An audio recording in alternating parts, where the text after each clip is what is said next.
The crowds on the mall have dispersed, the ball gowns have been put away, and the celebrities have returned to their Hollywood mansions. And it's time for our new president to start making good on all those promises. And that's our headline on this Wednesday night. Down to business on this, day number 2 of the Obama presidency. Now, the president outlined some ambitious initiatives during the election and in the last 2 months, focused largely on the economy. Well, now it's time to deliver, and that may not be so easy. He's already facing questions on Capitol Hill from Democrats and Republicans alike about a stimulus package which could eclipse $900 billion. The Congressional Budget Office has already released numbers this week that have raised concerns about how effective this plan might be. We'll have more on that in Hannity's America in just a few minutes. At the same time, a breathless media continues to ramp up expectations for the new administration, using the word historic at every opportunity. And it's against this background that I spoke exclusively with the one and only Rush Limbaugh. So we have a new president now, Abraham Lincoln, or FDR, or Barack Obama, obviously. Well, first of all, what are your general thoughts about him as a person? Well, this is really tough, you know, because I've never met him. I don't know him except how and what I've seen in television. And I'm suspicious. When I see the media and the entire establishment on the left lay down and become cult-like and not examine who he is, what he's done, and not really examine what he says, but just praise him because of how he says it, my antenna go up. I'll tell you, a lot of people are right now just, they're absorbed in the historical nature of this, first black president and so forth. Well, that is wonderful. That's great, but I got over that months ago after he won the election. I mean, Sean, he is our president now. And he's not black, he's not from Mars, he's our president, he's a human being. We're a country comprised of human beings that the Democrat Party and the left have attempted to arrange into groups of victims, and that's who he appeals to. And the victims are the people waiting around for some grievance to be resolved. They're waiting around for something to happen for them, and he is parlaying that. So I think the fact that he's African-American, his father was black, to me it's irrelevant. This is the greatest country on earth. We want to keep it that way. It is that way for specific reasons. And I look at the things that he has said, and I'm very much concerned that our greatness is going to be redefined in such a way that it won't be great, that we're just going to become average. You cannot have this large a government role in the private sector with so many people thinking that just because they're Americans, they're entitled to things, that this guy is going to be passing them out and keep this country great and innovative, full of entrepreneurs. These things concern me. Now, my critics and yours, when they hear me say things like this, they have knee-jerk reactions. They're not listening or parsing my words either. They're just, well, Limbaugh's not with the program. Limbaugh doesn't get it. Limbaugh is not sensible. The President of the United States, doesn't matter to me what his race is, what his ethnicity is. What matters to me are his policies and what his plans. And I only know what he has said he's going to do based on what he has done and how he's voted.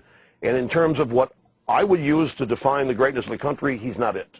All right, let's take that a step further here, because all throughout the election, we all talked about the Chicago way, his radical friends, associates, etc., his past voting record. By the way, I brought it up a lot. You brought it up a lot. We all talked about it.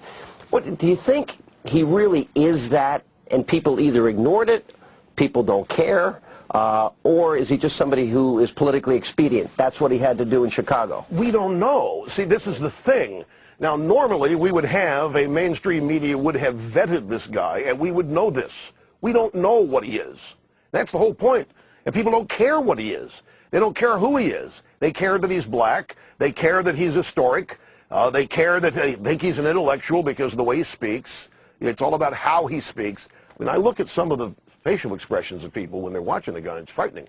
But I'm a thinker. You know, a lot of people, I guess, aren't. People are emotional, and they react emotionally to things.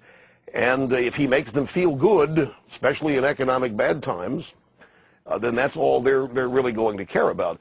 But I have to assume that he is who he is, and his radical associations are certainly things that have defined him. I mean, if you look at the executive orders that he's promised to issue, He's going to overturn the abortion law that has guided who we fund overseas in terms of family planning, and that's been a roller coaster. You know, Clinton imposed it. Bush rescinded it. Obama's going to reimpose it and so forth. He's going to issue an executive order to close Guantanamo Bay, but it ain't going to happen for 4 years. I think you use the word expedient. He plays both sides. He's going to placate the far-left fringe kook base of the website people, and okay, he's going to close Guantanamo, but he's not going to close Guantanamo because he's not going to get out of Iraq in 16 months. He's going to say so, but he's not going to saddle himself with the defeat of our forces in Iraq or Afghanistan, and he's certainly not. I can't believe that he will willingly release people at Guantanamo who will come back and revisit terrorist acts in this country. Not on his watch. They would love for that to have happened during Bush. They would love surrender in Iraq when it's on Bush's shoulders. But I don't think he's going to do it. And but he's got to say things that make his fringe kook base think that he's being true to his campaign promises. All right, so then this raises this question. You're the leading voice of opposition, conservative, and have defined conservatives for over 2 decades. You celebrated your 20 years on the air, by the way, nationally syndicated. Congratulations. Thank you. Coming off a record ratings year for you. But you are a passionate conservative. You've defined conservatives for many people in this country for years. He represents the antithesis in terms of his worldview. So then the question becomes, do you want him to succeed? Now, I am so glad that he asked me that question, that you asked me this question. I'm glad to. I'll tell you why. I am hearing many Republicans say that very thing. Well, we want him to succeed. And prominent Republicans, yes, we want him. They have laid down. They're drinking the Kool-Aid too. They have no guts to stand up for what their beliefs are because they're afraid of criticism. They're afraid of being called racist. They're afraid of not having gotten with the program. Now, success can be defined 2 ways. I said earlier, I don't know about this guy. I really don't. I've got my suspicions, and they're pretty close to convictions, but we're going to have to wait, see what he does.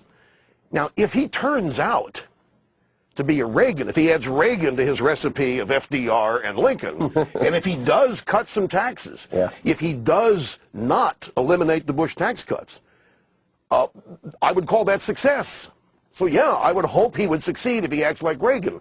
But if he's going to do FDR, if he's going to do the New Deal all over, which we will call here the raw deal, why would I want him to succeed? Go back, look, he's my president. The fact that he's historic is irrelevant to me now. That matters not at all.